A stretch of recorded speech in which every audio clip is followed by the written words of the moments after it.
తీతుకు రాసిన పత్రిక 1వ అధ్యాయము.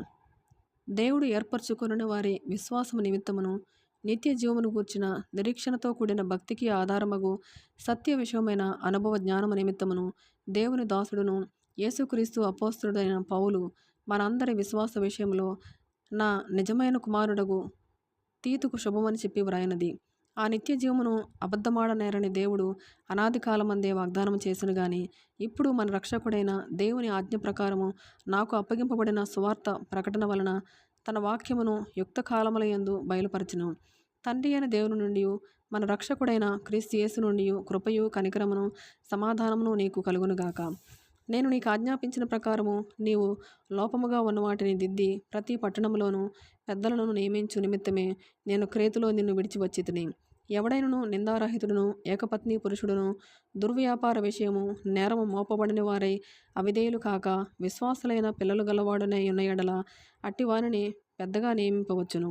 ఎందుకనగా అధ్యక్షుడు దేవుని గృహ నిర్వాహకుని వలె నిందారహితుడై ఉండవలను. అతడు స్వేచ్ఛాపరుడును ముక్కోపియు మద్యపానియు కొట్టువాడును దుర్లాభము అపేక్షించువాడును కాక అతిథి ప్రియుడును సజ్జన ప్రియుడును స్వస్థబుద్ధి గలవాడును నీతిమంతుడును పవిత్రుడును ఆశా నిగ్రహము గలవాడునై ఉండి తాను హితబోధ విషయమై జనులను హెచ్చరించుటకును ఎదురాడు వారి మాట ఖండించుటకును శక్తి గలవాడగునట్లు ఉపదేశమును అనుసరించి నమ్మదగిన బోధను గట్టిగా చేపట్టుకునివాడునై ఉండవలను. అనేకులు విశేషముగా సున్నతి సంబంధులను అవిధేయులను వదరబోతులను మోసపుచ్చువారునై ఉన్నారు. వారి నోళ్లు మోయింపవలను.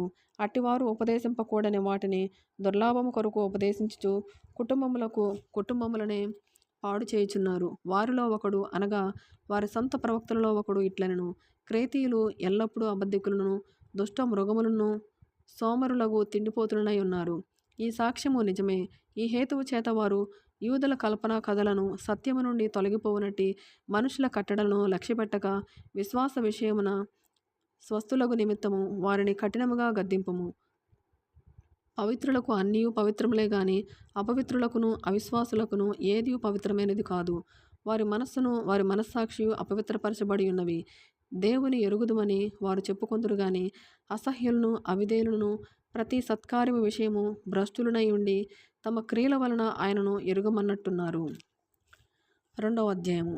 నీవు హితబోధకు అనుకూలమైన సంగతులను బోధించుము. ఎలాగనగా వృద్ధులు మితానుభవము గలవారును మాన్యులను స్వస్థబుద్ధి గలవారును విశ్వాస ప్రేమ సహనముల యందు లోపము లేనివారునై ఉండవలననియు అలాగుననే వృద్ధ స్త్రీలు కొండెకత్తులను మిగుల మద్యపాన శక్తులనై ఉండక ప్రవర్తన యందు భయభక్తులు గలవారై ఉండవలననియు దేవుని వాక్యము దూషింపబడకుండునట్లు యవన స్త్రీలు తమ భర్తలకు లోబడి ఉండి తమ భర్తలను శిశువులను ప్రేమించువారును స్వస్థబుద్ధి గలవారును పవిత్రులను ఎంట ఉండి పనిచేసుకుని వారును మంచివారునై ఉండవలనని బుద్ధి చెప్పుచు మంచి ఉపదేశము చేయువారునై ఉండవలననియు బోధించుము. అటువలనే స్వస్థబుద్ధి గలవారై ఉండవలనని యవన పురుషులను హెచ్చరించుము.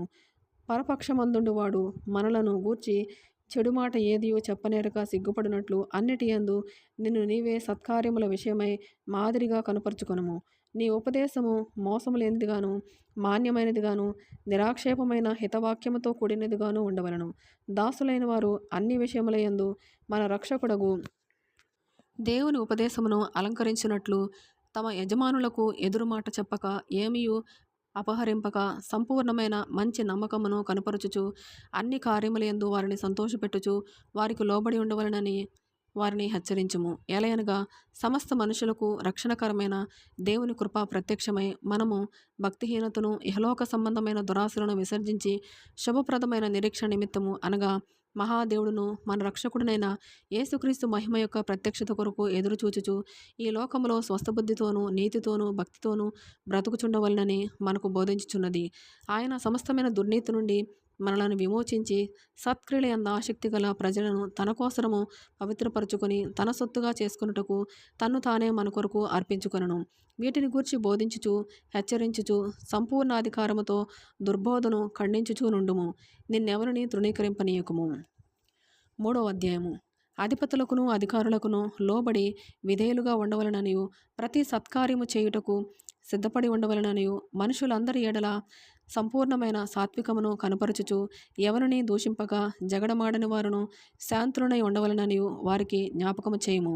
ఎందుకనగా మనము కూడా మునుపు అవివేకులమును అవిధేయులమును మోసపోయిన వారమును నానా విధములైన దురాశలకును భోగములకును దాసులమునై ఉండి దుష్టత్వమునందును అసూయయందును కాలము గడుపుచు అసహ్యులమై ఒకరినొకడు ద్వేషించుచు ఉంటిమి గాని మన రక్షకుడైన దేవుని యొక్క దయయు మానవుల ఎడల ఆయనకున్న ప్రేమయు ప్రత్యక్షమైనప్పుడు మనము నీతిని అనుసరించి చేసిన క్రియల మూలంగా కాక తన కనికరము చొప్పుననే పునర్జన్మ సంబంధమైన స్నానము ద్వారాను పరిశుద్ధాత్మ మనకు నూతన స్వభావము కలుగజేయట ద్వారాను మనలను రక్షించెను. మనం ఆయన కృప వలన నీతిమంతులమని తీర్చబడి నిత్య జీవమును కూర్చిన నిరీక్షణను బట్టి దానికి వారసులమొకటకై ఆ పరిశుద్ధాత్మను మన రక్షకుడైన యేసుక్రీస్తు ద్వారా ఆయన మన మీద సమృద్ధిగా కుమ్మరించును. ఈ మాట నమ్మదగినది గనుక దేవుని యందు విశ్వాసముంచిన వారు సత్క్రియలను శ్రద్ధగా చేయుటయందు మనస్సుంచినట్లు నీవి ఈ సంగతులను గూర్చి దృఢముగా చెప్పుచుండవలనని కోరుచున్నాను. ఇవి మంచివియు మనుషులకు ప్రయోజనకరమైనవినై ఉన్నవి గాని అవివేక తర్కములను వంశావళులను కలహములను ధర్మశాస్త్రమును గూర్చిన వివాదములను నిష్ప్రయోజనమును వ్యర్థములై ఉన్నవి గనుక వాటికి దూరముగా ఉండము. మతభేదములు కలిగించు మనుషునికి 1-2 మారులు బుద్ధి చెప్పిన తరువాత వానిని విసర్జించుము. అట్టివాడు మార్గము తప్పి తనకు తానే శిక్ష విధించుకొనిన వాడై పాపము చేయుచున్నాడని నీవెరుగుదువు. నికుపోలిలో శీతాకాలము గడపవలనని నేను నిర్ణయించుకున్నాను గనుక నేను అర్తెమానైనను తూకికునైనను నీ యొద్దకు పంపినప్పుడు అక్కడికి నా యొద్దకు వచ్చుటకై ప్రయత్నము చేయము. ధర్మశాస్త్ర వేది అయిన జేనాను అపోల్లోనును శీఘ్రముగా సాగనంపము. వారికేమీ తక్కువ లేకుండా చూడము. మనవారును నిష్ఫలులు కాకుండా నిమిత్తము అవసరమును బట్టి సమయోచితముగా సత్క్రియలను శ్రద్ధగా చేటుకు నేర్చుకొనవలను. నా యొద్ద ఉన్నవారందరూ నీకు వందనములు చెప్పుచున్నారు. విశ్వాసమును బట్టి మమ్మను ప్రేమించు వారికి మా వందనములు చెప్పుము. కృప మీ అందరికీ తోడయుండునుగాక.